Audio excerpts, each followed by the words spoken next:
It was almost night when Emily found herself back at Derceto. What exactly had she been doing?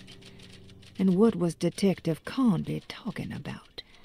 Did any of her findings make any sense? All she knew was that she wanted to figure out what the 3 steps to the contract entailed, and how this was connected to Dr. Gray.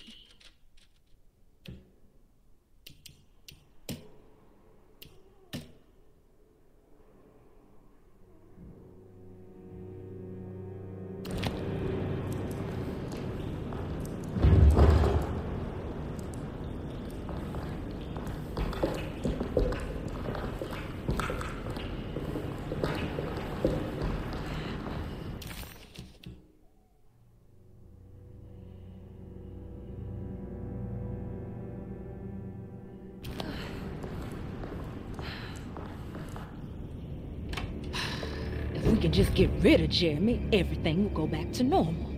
That reminds me. I saw Miss Emily earlier. You remember her? You know she's Jeremy's niece. She's looking for him. That's right. She's helping us, in her own way. As long as she don't stand in the way of the mother of 1,000 young. I don't think she knows or cares about that. She just here for Jeremy. I've been more worried about that Detective Conby fella. He's been snooping around asking all kinds of questions. God, it hurts. I wish you would stop doing that. Gives me the heebie-jeebies.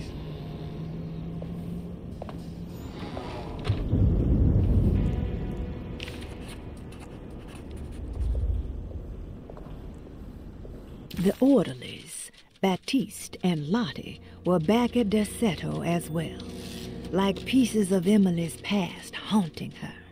She couldn't figure out if they were on her side or not, and what was Lottie suffering from?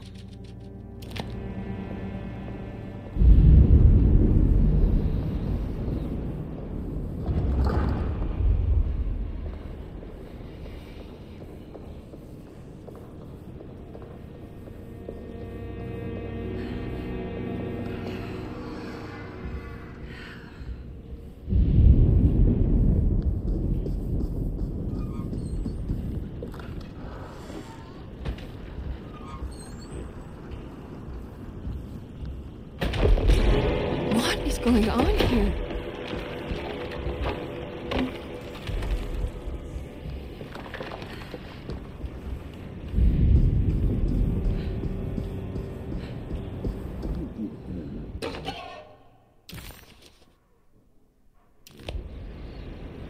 I think Dr. Gray's in there.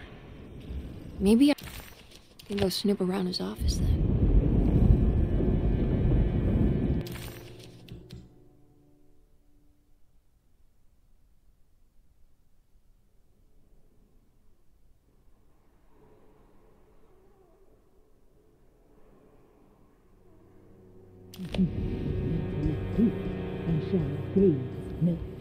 I don't want to run into the orderlies right now.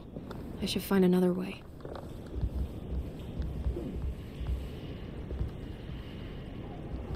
It's blocked.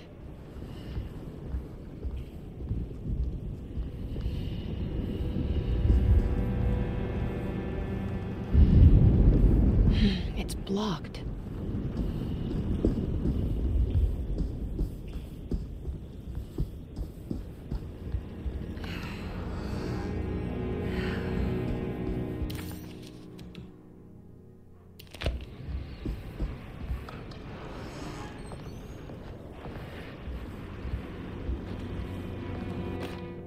Lunacy and the Astarte Artist Colony, a monograph by Yael Klein. In early 1909, the old Derceto plantation outside of New Orleans was turned into an artist's colony. 3 famous European artists rented the house and the surrounding land from the owner, the Ledoux family. The colony was chiefly run by Sebastian Cortez, who was playfully dubbed the captain by his collaborators, William Arges and Heinrich Kassel. The colony existed for 6 years, until one day all 12 members disappeared without a trace. It is widely believed that their disappearance is connected to the disastrous hurricane that passed through on September 29, 1915, but nothing truly supports this claim. What is known is their frequent participation in New Orleans nightlife, their love for hosting parties, and their elaborate contributions to the Mardi Gras parades as the Pirates of Pontchartrain. Accounts of their lifestyle can be found in almost every gossip column. It can effectively be summed up as carefree and bohemian. In late June 1909, the name Astarte first appeared in the newspapers. Cortez said the name came to him as he was painting. There is never any claim to knowing about the ancient Phoenician fertility goddess with the same name before this time. His fellow colonist Heinrich Kassel did know, because he later produced sculptures that show clear references to ancient idols of the goddess. It's impossible to know for sure how this name suddenly made an appearance, but it is interesting because of Derceto's history. Even the name Derceto is the Greek name of a Syrian fertility goddess. In the case of naming the plantation, Derceto was certainly not an accident. We know that Elijah Pickford intended to build a temple for his cult, for he had distributed pamphlets 2 years prior to the purchase of the land, advertising his intentions. His followers were estimated to be almost 100 men and women, mostly sailors, Maroons, and Cajuns, when the plantation was built. To outsiders, Derceto registered as an ordinary slave plantation, which enabled Pickford and his flock to remain hidden for decades. The official story is that the cult lasted until 1862, when the Union Army came and burned down the plantation and scattered all who lived there. Following the Civil War, new people started to congregate in the ruins of Derceto to invent a new fertility goddess, the Shub-Niggurath. As much as Derceto is a particular name to have heard of, it's not entirely uncommon among the learned. Astarte is equally known and could have been subconsciously chosen by well-read artists. Shub-Niggurath is, on the other hand, very uncommon. Almost impossible that anyone in Louisiana would have heard that name. The name is referenced only in rare books like Unaussprechlichen Kulten and the Necronomicon, and is believed to be a bastardization of Arabic words meaning pertaining to the dark young.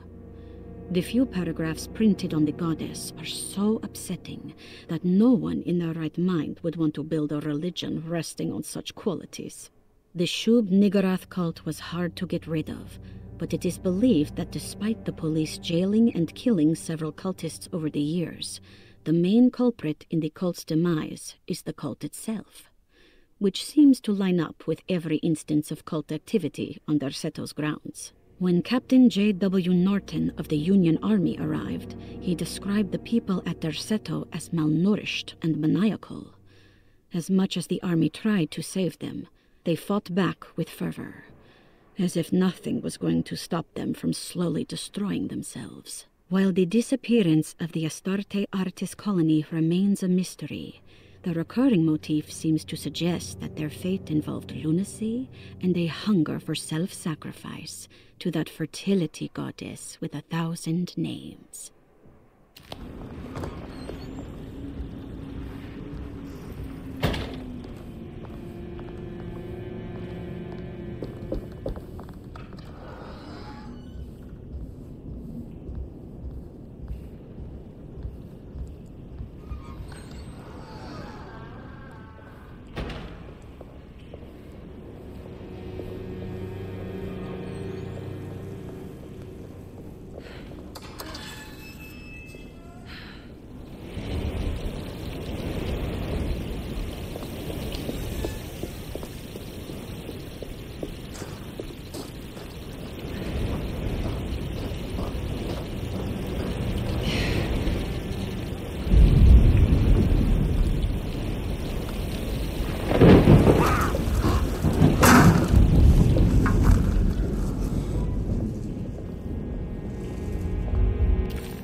I need the key.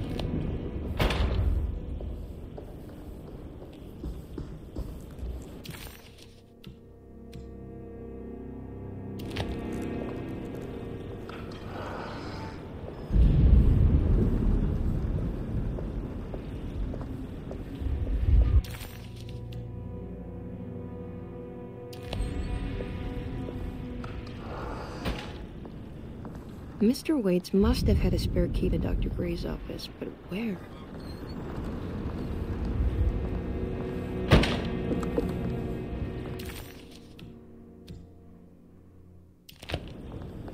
I need the key.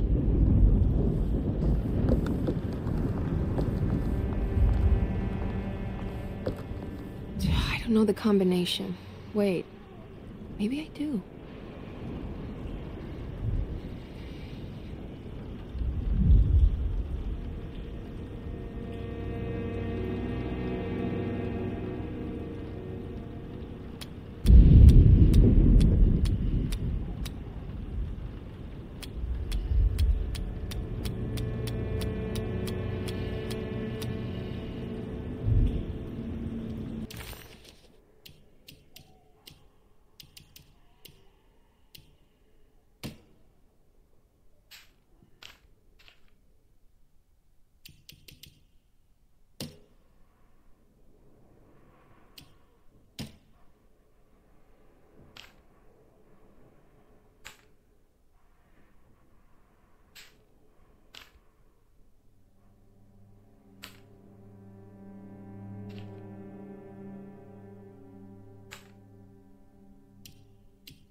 It worked.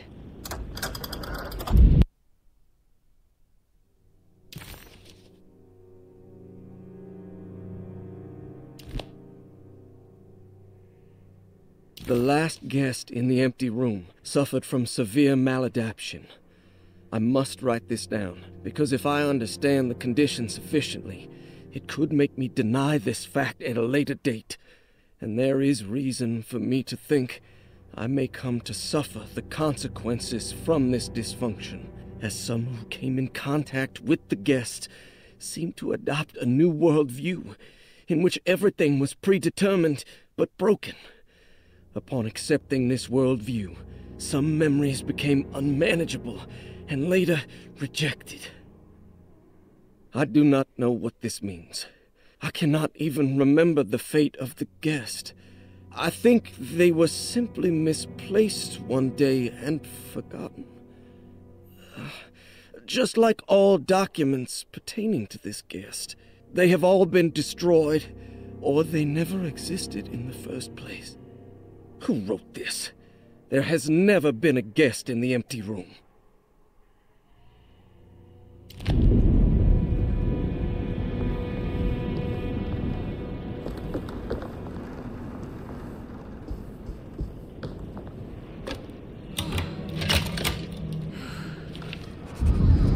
Here we are, Dr. Gray's office. Now let's see if we can find some answers. I have finished tidying up Miss Beauregard's belongings. I will leave it to you to contact her agent and have them collect her things. I found one of Grace's drawings she might want back, along with this key in her room, which I believe you've been looking for. Mrs. Thompson.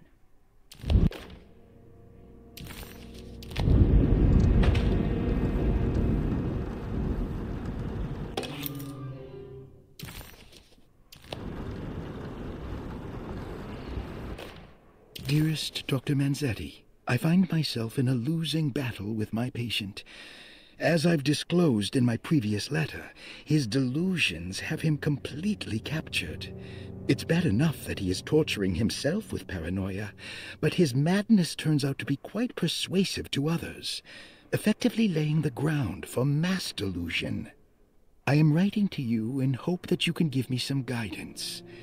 Beyond my ambition to avoid devastating surgery on my patient, I have grown worried about my own defenses.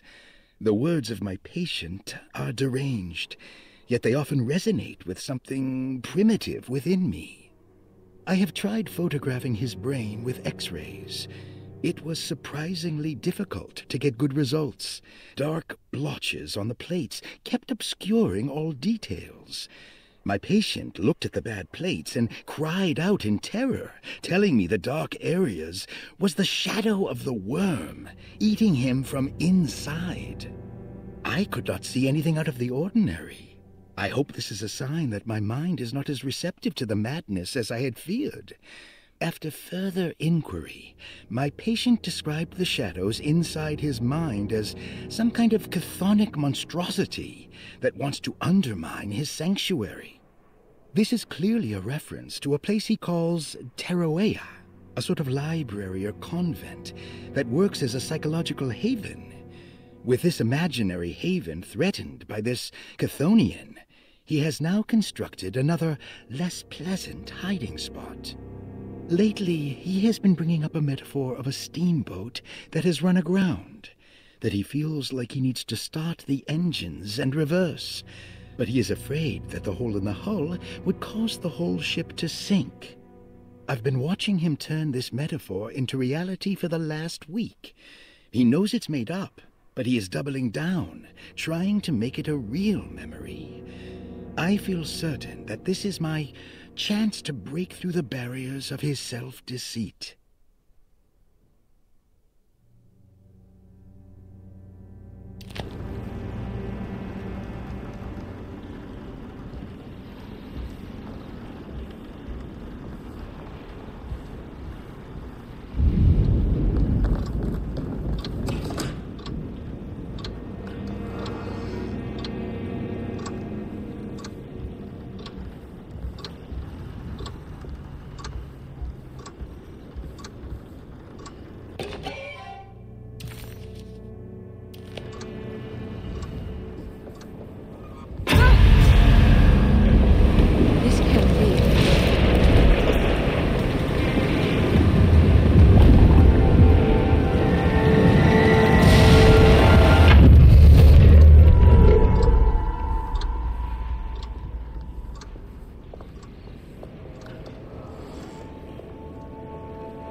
Emily felt lost as she entered the office of Dr. Gray. much like she had the last time she was here. She began to question what she was hoping to find. She was simply going on a hunch that Dr. Gray was somehow tied up in this contract with the Dark Man. Emily couldn't even begin to imagine what kind of evidence she would need, besides a clear confession, of course. But she doubted she would ever find something like that. She was grasping at straws. The steps on the contract were so confusing to her that she was just hoping to get some small indication on where to go next.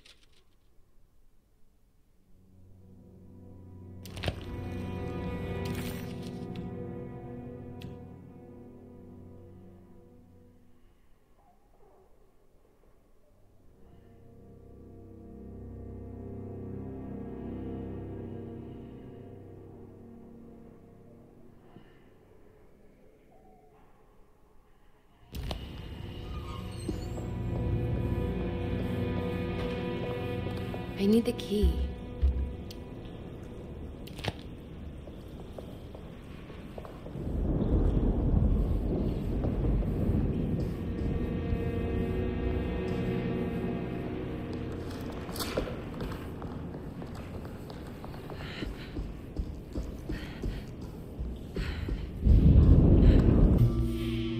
Hey, little lady, how's your evening been going? Ups and downs, I suppose. I hear that. We all live in the life of an elevator operator. Are you all right, sweetie? Do you want to see my mask, miss? I'm making it for St. John's.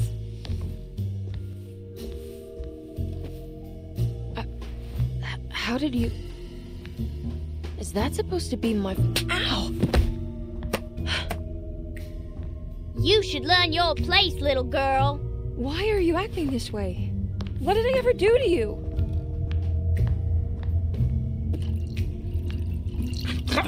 Grace! Grace!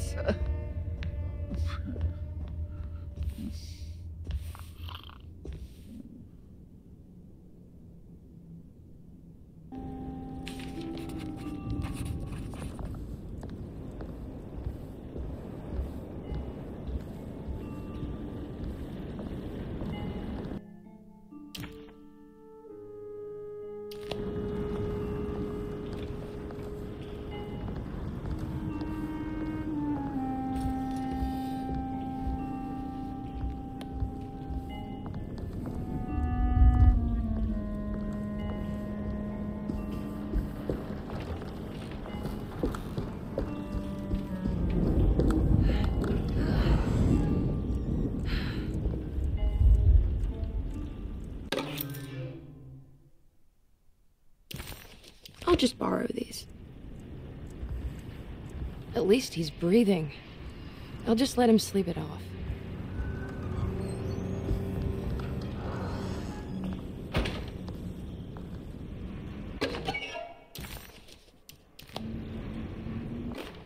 Jeremy knew that the only one who could help him now was the guest in room number 3. The room seemed to have been empty for so long. But that wasn't allowed to be true. The story needed to be different. To include something from the outside, he would bring the guest back to room 3 and show them what was in that safe. 913. But those were not the right numbers. That was the combination for the safe in the clerk's office.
Sometimes I think this place makes me worse. That Dorsetto might be my grave. A coffin made of ostentatious architecture. A Taj Mahal for the drunken depressed. There's something about Dorsetto. Something about Dr. Gray. Like we all pretend that we're here to get better, when in fact we are here to be forgotten.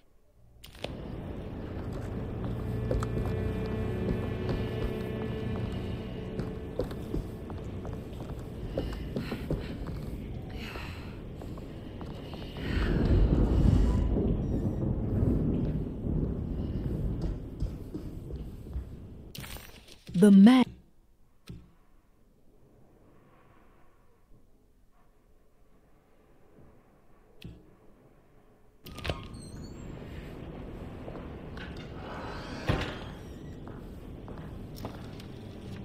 Ruth, are you there?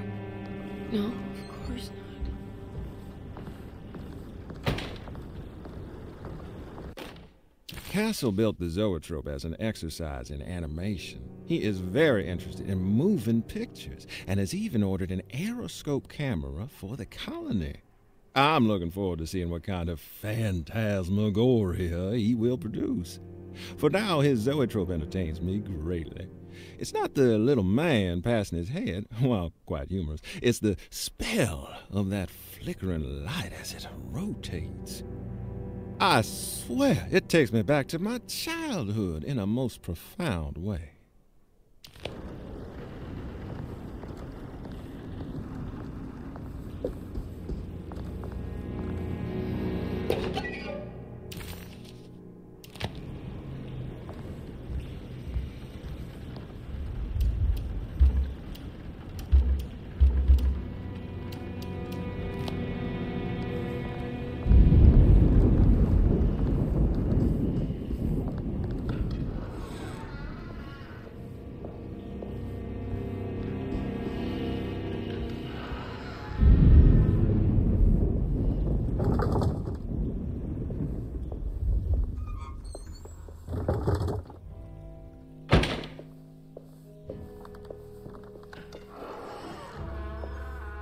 What is going on here?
The key.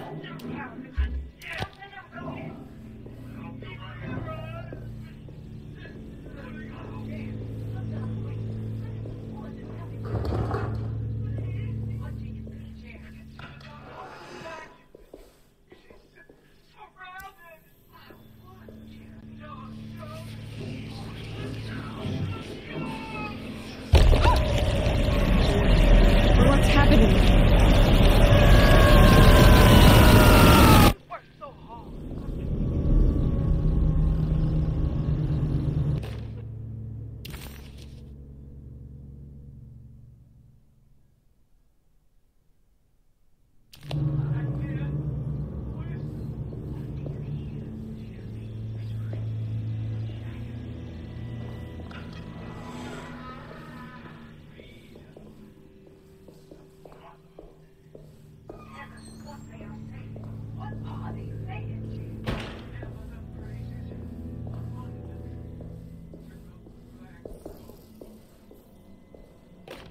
Radiography. Patient Jeremy Hartwood. Date June 14, 1930. Plates. Jeremy's skull proved difficult to capture properly. Partial radiographs worked best. A complete picture of the brain can be assembled by piecing 3 plates together. Observations. Even when looking at an assembled version, a shadow covers significant parts of Jeremy's brain. Possible tumor, but more likely that the equipment is failing. Jeremy reacted strongly to the pictures and claimed to see a giant clay worm eating and displacing his memories. Notes. While this exercise has left me nowhere closer to an answer, I feel confident that a Burkhardt lobotomy should sever all necessary parts. Hypothetical psychosurgery based on the ideas by Burkhardt and the St. Petersburg research could end up saving Jeremy's mind. Severing the connections around the frontal lobe would certainly solve most mental afflictions. The procedure would be brutal in performance, as well as in efficiency. An ice pick pushed through the edge of the eye and into the skull would untether the nerves like Alexander cutting the Gordian knot. As this would likely leave Jeremy in a very different condition, all other paths should first be explored. The medical instrument I would need for this lobotomy is missing, and I should have Waits order a new one.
What's this?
Oh, that's better.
I guess I never got a chance to look around this place.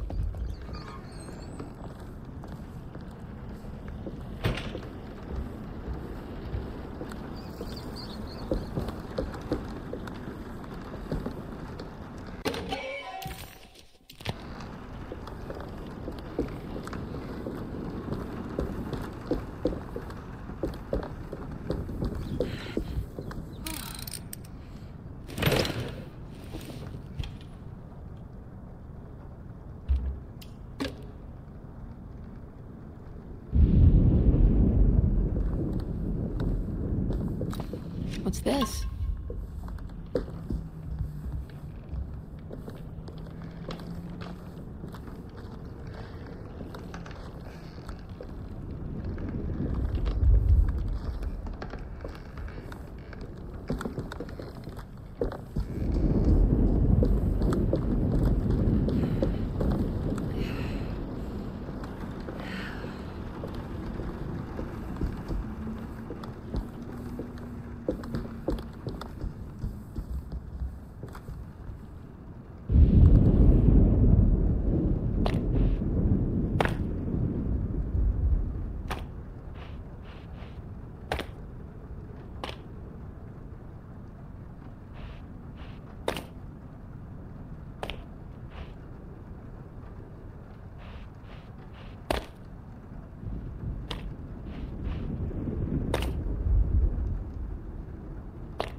That feels familiar somehow. Hello? Is anyone there? Jeremy, where are you? I'm stuck in the mud and the fire is taking me. Jeremy? Can you hear me? The motor is dead. I can't do anything more. Hang on, Jeremy. I'll get the boat running. I'll get you out of here.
boat is run aground, crashed right into the bayou. If I get the motor running, I could try backing into the river.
Jeremy, where are you?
I can break this. I just need something to hit.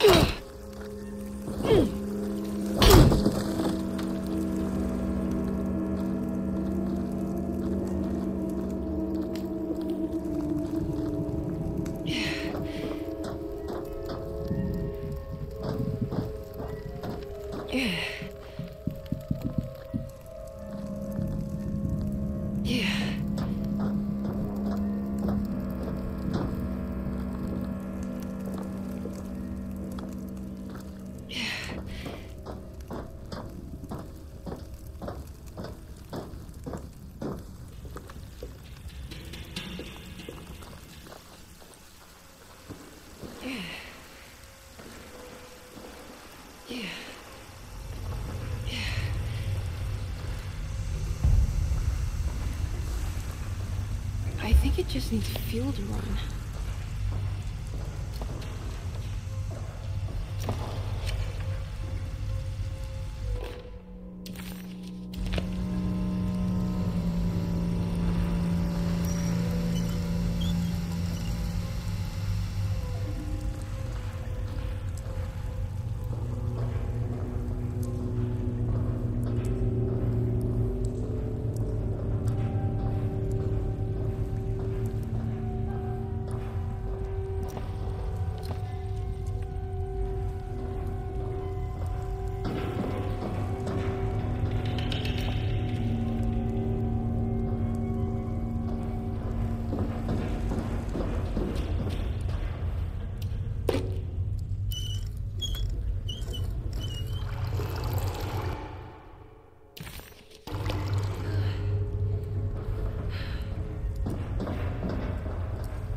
A ghostly voice sounding like Jeremy called out for help.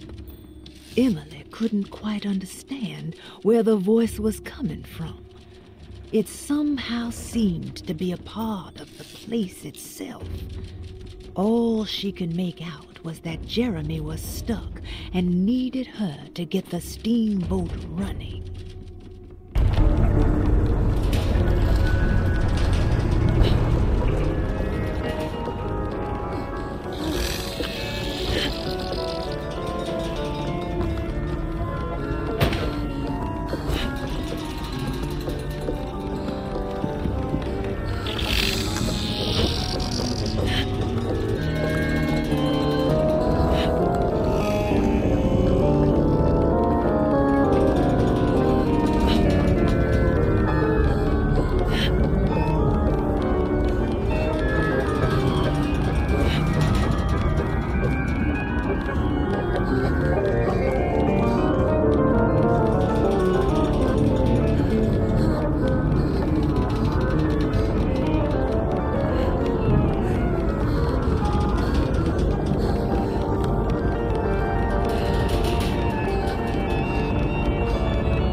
Jeremy? Are you ready to tell me what happened? What's happening? I put a rope around my neck, and then I strangled all life from my body. Uncle! Are you under the impression you can die? Yes. No. I was supposed to die. What does that mean? That you were supposed to die? I'm the catalyst. I had to die to make the story happen. Story? What are you referring to, Jeremy? 30 years ago, Frederic needed me to die. Jeremy! You're not making any sense. Come back. Find your focus. Uncle? I cheated everyone. I didn't play my part. I escaped my doom. Destiny. Again, find your focus. Jeremy! Now everything is wrong. Nothing is in place. Hey, listen to me. We're gonna drown. Calm down, Miss Hartwood. You're not in any danger. But Jeremy, he was here, wasn't he? Miss Hartwood, I am beginning to suspect your family curse is catching up with you. Have you ever talked to a doctor about your condition? No. No, I was just confused. I thought I saw him for a moment. I'm fine. I'll let you be. Miss, I want you to know I'm here to help, if you need me.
I can't leave yet.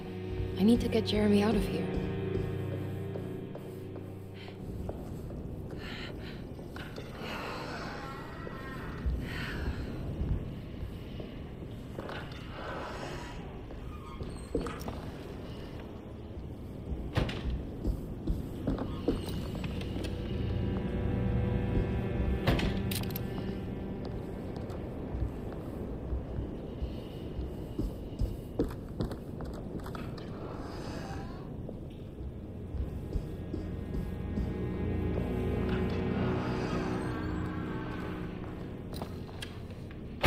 Ruth, are you there? No, of course not.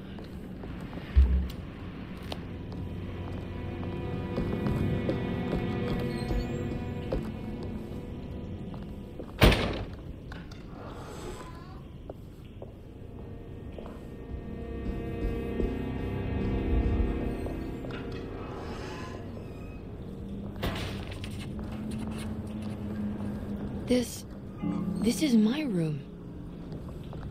I belong here.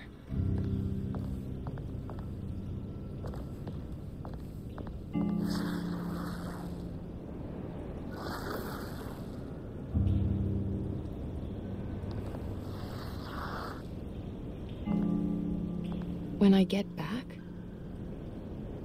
I did this. I wrote that.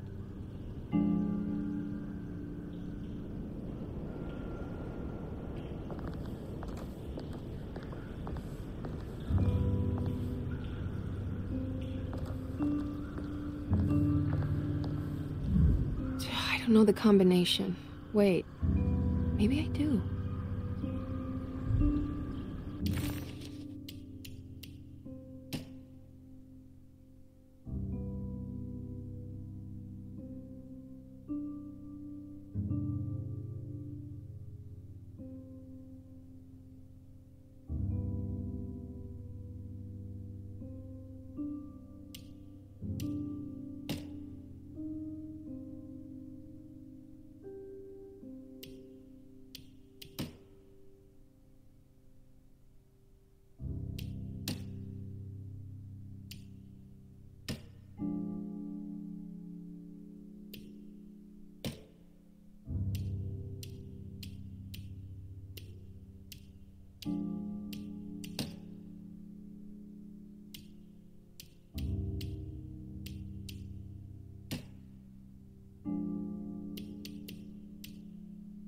The empty room wasn't meant for patients, but many came and went anyway. Mr. Waits preferred to keep the door locked. He didn't consciously think so, but his primitive instincts wanted to keep visitors from entering in either direction.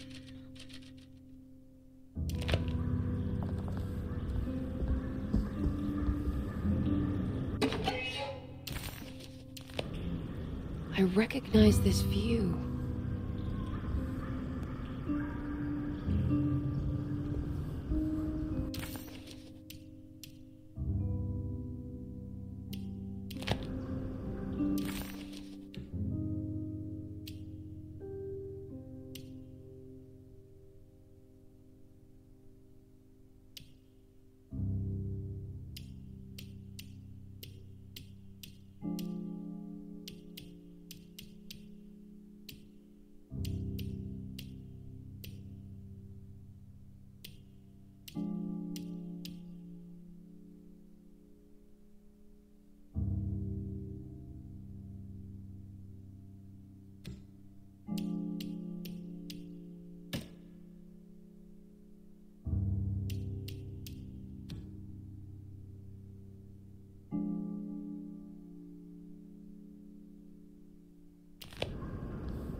Darling, I finally found that photograph from my time in France during the war. I don't expect this to be your fiancé, but it did make me think of him. What an incredible man he must have been.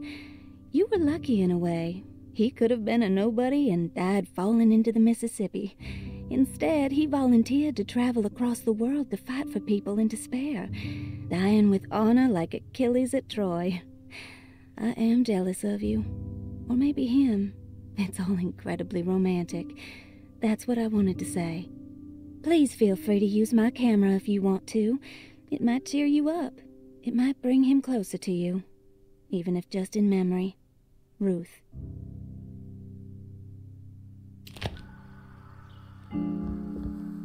How long have I been here?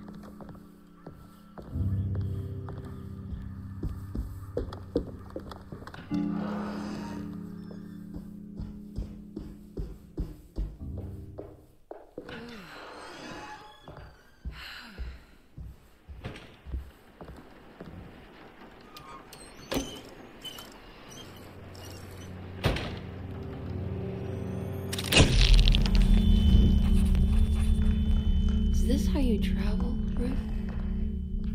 The war in Europe rages on, and America is doing its part to hold back the German aggression. Ships from Boston and New Orleans arrived yesterday to bolster our gallant forces in I'll find you, John.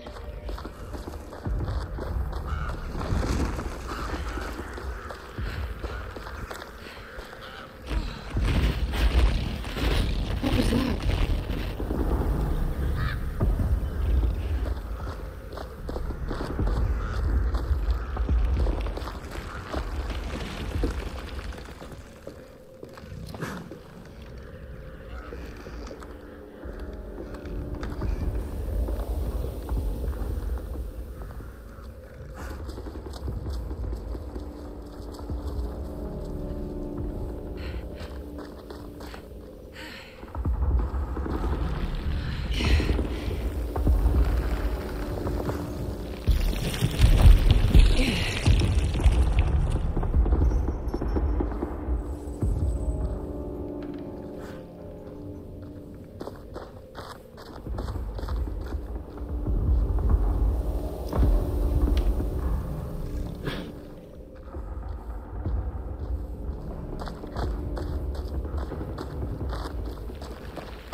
Yeah.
Where is this? Where am I?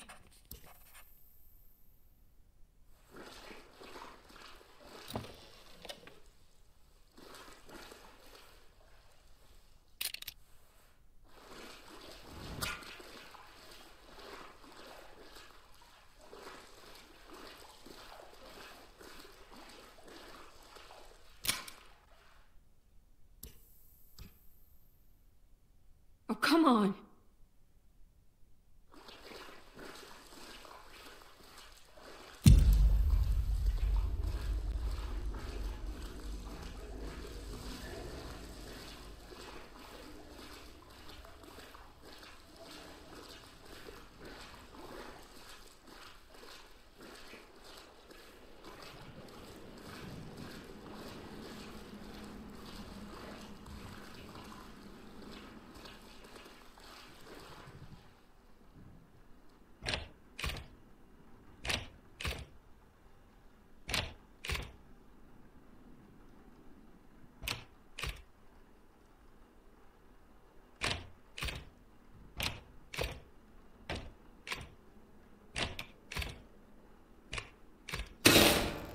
That's better.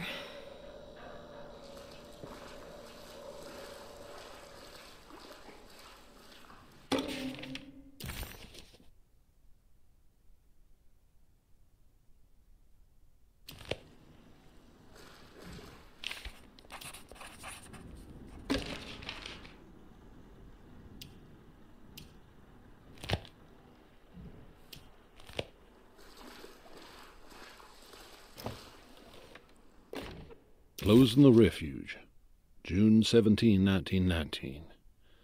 It is with a heavy heart that I must declare the DeSoto Refuge to be harmful beyond saving. As an emergency hospital, we have over the last 2 years treated hundreds of patients suffering the so-called Spanish flu. Unfortunately, our mortality numbers are unforgivable. While the influenza in itself was often successfully treated, many died of fungal infections and sudden acts of violent madness. In order to dismantle the refuge safely, building engineers will survey what parts of the house are especially contaminated by the peculiar rot discovered by Jean-Baptiste Tabois. The rot is believed to be the main perpetrator in spreading the deadly fungal infection, but also the cause of the incurable madness. The most afflicted rooms will then be sealed permanently to create a cordon sanitaire. As the dead seem to exacerbate the spreading of the fungal infection, all bodies that can't be cremated by tomorrow will be forever entombed inside DeSeto's sealed section. The refuge was never meant to be permanent, and as the influenza epidemic seems to be in decline, it stands to reason that we shut the facility altogether. Many brave volunteers have helped for very little pay to treat those in need for almost 2 years, and we are forever in their debt. All surviving patients will be transferred to other medical facilities around New Orleans as soon as possible. At the end of the summer, we should be able to leave Deseto to recover. Dr. Isaac Herbert.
What's that?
John Marcus died at Deseto of the Spanish flu, Emily stopped visiting him because she didn't want to see him waste away. She adopted a lie because it felt better. Emily hated the pathetic man that passed away in Deseto, but she was very proud of the man she made up, a man who died a martyr in the trenches of France. This must have been the true trauma that the dog man specified in the contract, but why was it Emily's and not Jeremy's?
I can't leave yet. I need to get Jeremy out of here.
Miss Hartwood, lock the door, will you? I'd rather not run into dear Dr. Gray if I can help it.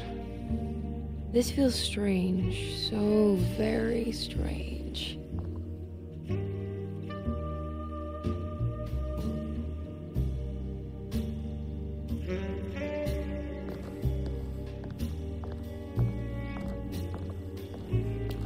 There's a book missing.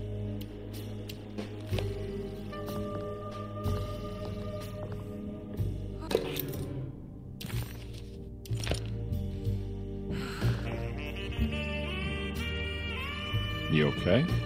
This place? It's like something from my childhood. It's just a private study of a very peculiar man.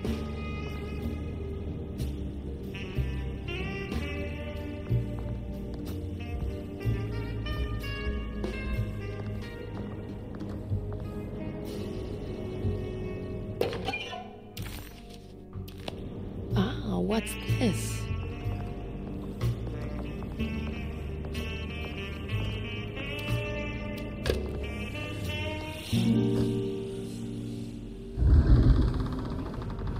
A secret door. Looks like it. Careful. Let me go first.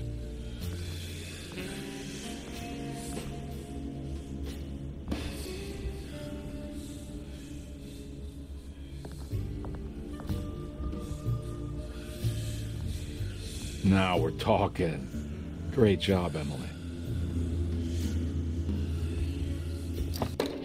Good to finally meet you, Mr. Hartwood. I'm here on the behalf of your brother Philip. You were expecting me, weren't you? Yes. You're from DeSoto, no? That's right. I just wanted to ask you a few questions to see if there is anything I can do to help you and your family. Okay. I understand you're full of imagination. You make up a lot of things. I suppose. And you obsess over them, blurring reality and fiction.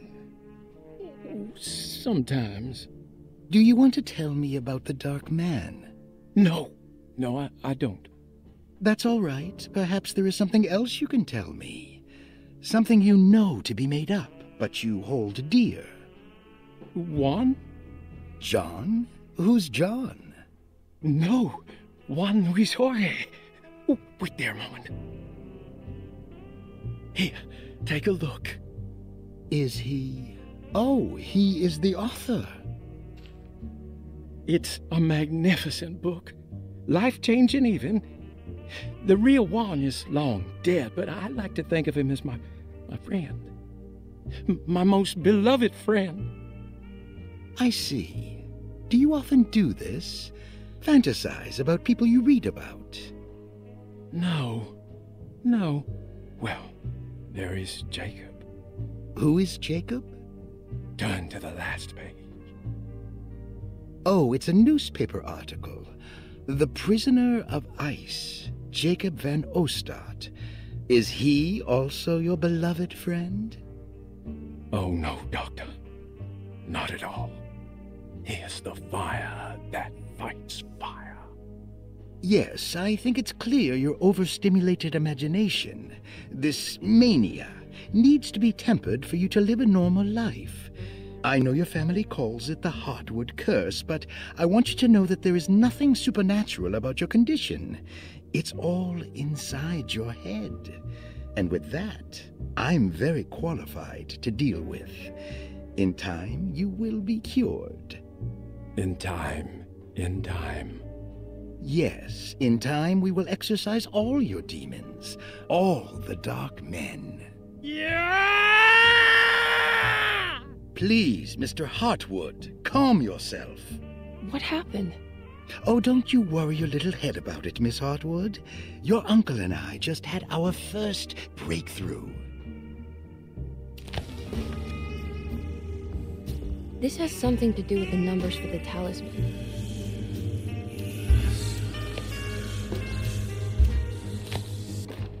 The Snake Dagger, a monograph by Yael Klein.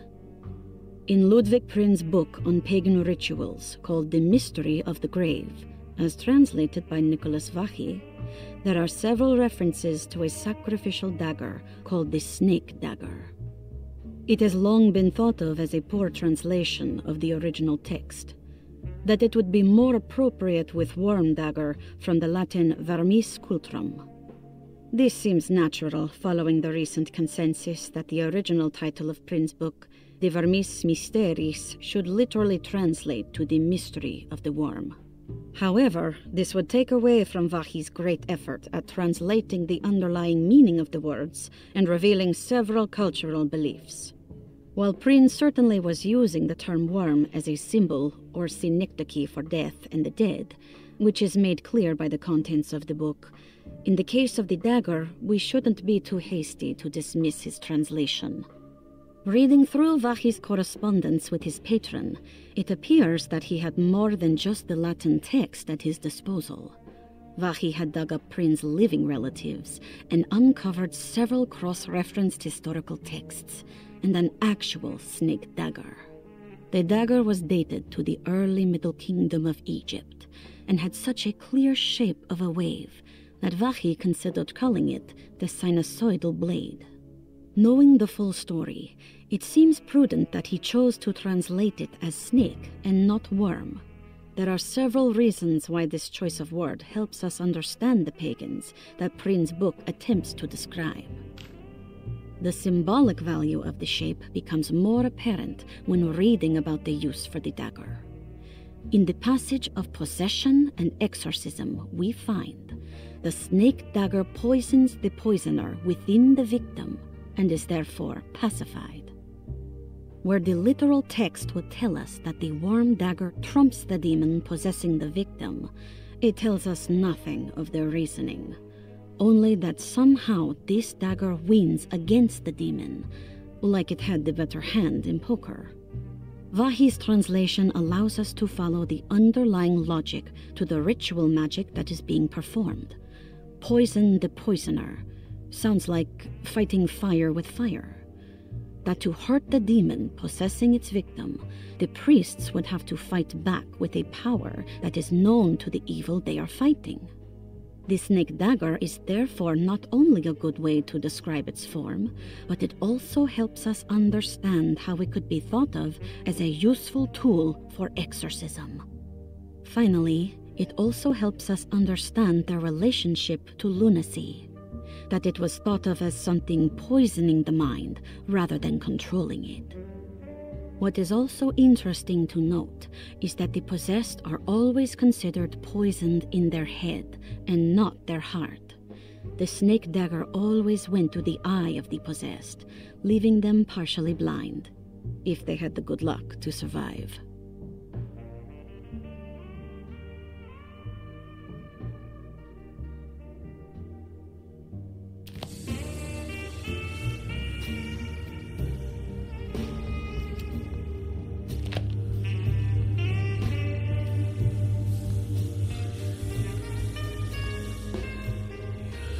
Found anything? Oh, Dr. Gray's in so deep, I knew it. He's as mad as his patients. I mean, look at this. She who can till the soil of this sick world and begin again, the black goat of the woods with 1,000 young. Absolute insanity.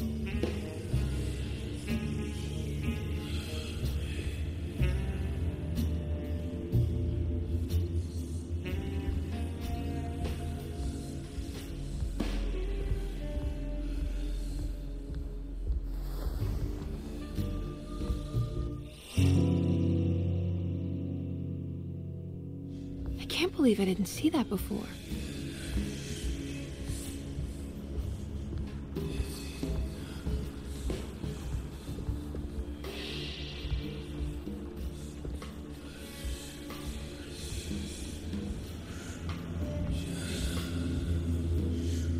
I have the strangest sensation that this is somehow Jeremy's room.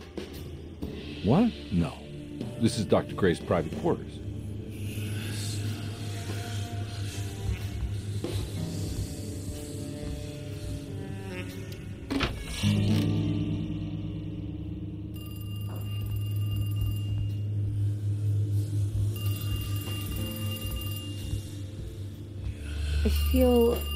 I want to apologize, Detective, for my elusive behavior tonight.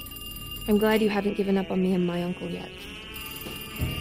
You got nothing to apologize for. In fact, you've been out of my hair for most of the evening, you're self-reliant, and you've been helping with your own particular brand of investigation. As far as I'm concerned, you're an exemplary client. Thank you, Edward. Mr. Carnby.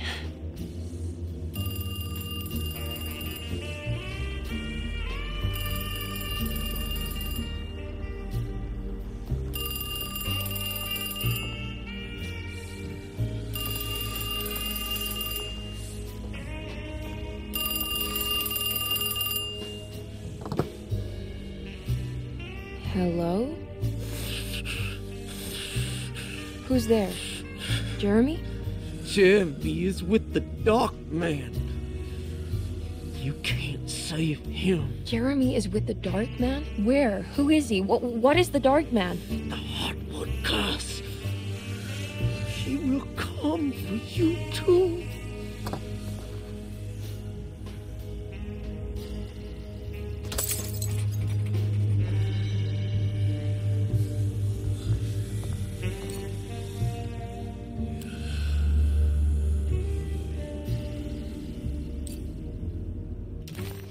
The voice on the phone was somehow familiar, yet so strange. Who was that?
You heard the telephone ring, right? No, the telephone's cut off. I tried calling the police earlier. Yeah, that's what I figured.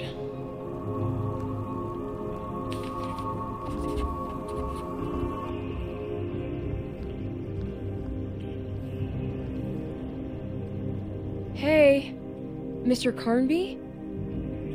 What? Nothing, right? It's a closet? That's right, Detective. I'll see you later. I have to finish this. You're going inside the closet? I know what it looks like, but I can't explain it, much less justify it. All right. You do what you have to do, miss. Goodbye, Detective.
We found the ancient stellarium perched on a cliff facing the Arctic Ocean after a day of sailing due north of the Eskimo encampment. Jacob van Oostad was our most keen member of the expedition. He had been chasing down the source of a peculiar type of crystallized metal present in several sacred items among the natives on the northeast coast of Greenland. The site was a remarkable find for any explorer, and we were all enraptured in our search for enlightenment and meaning. The surviving architecture seemed almost unearthly in origin and astonishingly sophisticated. The metal Jacob was searching for was abundant, almost ubiquitous. We were so taken by our find that we were surprised by the sun falling below the horizon. As we quickly picked up our gear, ready to head back to our camp, Jacob van Oostad declared that he wanted to stay. He was adamant. We begged him to reconsider. The night would be getting colder by the hour, and we feared for all our safety. Jacob refused, threatening us with violence if we wouldn't leave him alone. As the snowfall turned heavier, we left him there on his own. The next day, the weather became worse, and we had to spend hours enforcing our shelter as our tents became increasingly useless. The group had written off Jacob, thinking he must be dead.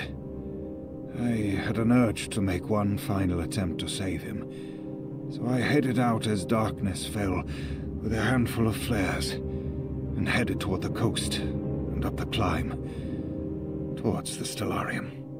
That's when I saw him, transfixed by a burning sky, that celestial lantern. Jacob keeled over and let out a painful shriek that struck me with such fear and pity. He was crying in agony, for the cold weather had ravaged his flesh. I called out to him, and he turned to face me. His vacant stare held me in place like a needle through a butterfly, and he said, "You must leave now, Herr Stern. Go, and never come back." And so I left. The icy wastes before her felt profound and deeply wrong, like staring into a grisly wound revealing bone under the fleshy mounds of muscle, seeing layers of Jeremy that she would rather stay hidden.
Talk about this.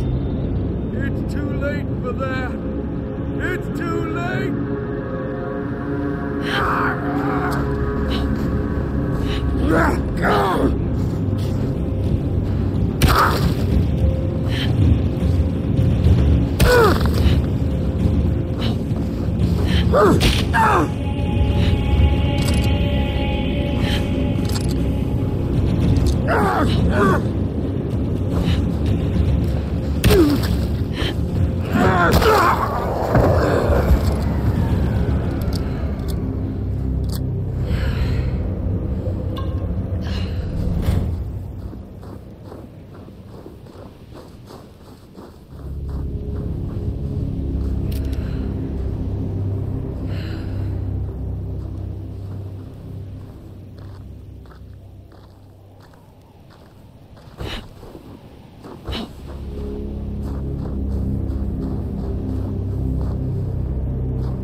least set everything in order.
everything you wanted to break the pact. What else can I do? Wait, it did work. That's why you're coming after me. You're in my head now. In that case, I hope you enjoy your stay. Emily, stop! Don't worry. We got you.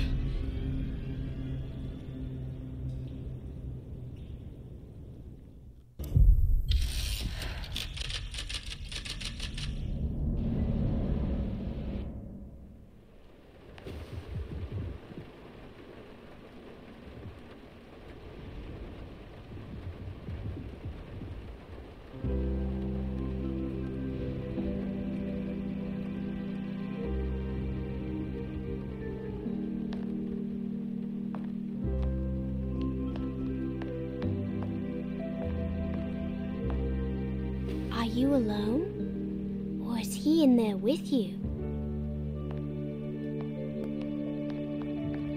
Miss Hartwood is up. Heard you almost painted the foyer with your own blood and guts. Good to see you still in one piece. Stick around, will you? It's going to be an exciting night.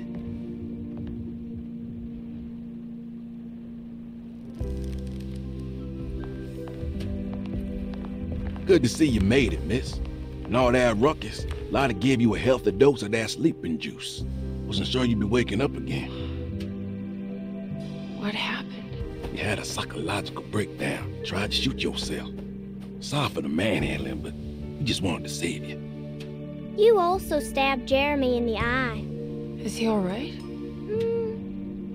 He's a little strange, but everything else is back to normal. Really? I broke the pact? I don't know what you did, but it worked. Let's see you standing up, miss.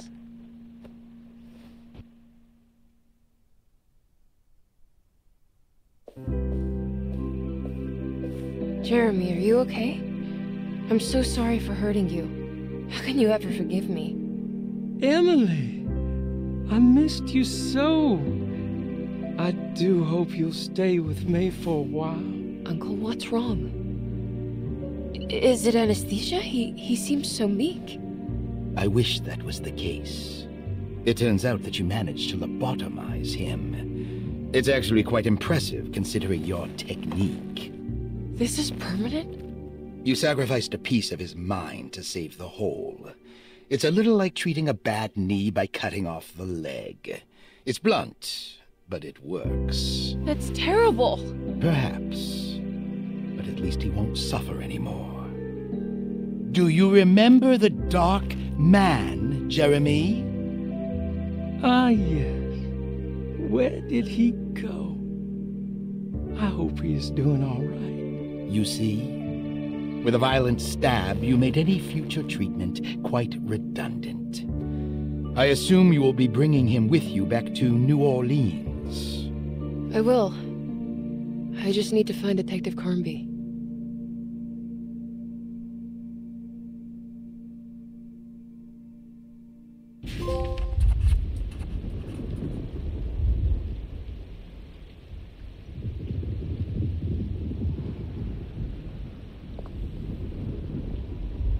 I'll be back soon, Jeremy. Then we'll go back to the city. How fun. I do like riding in the motor car.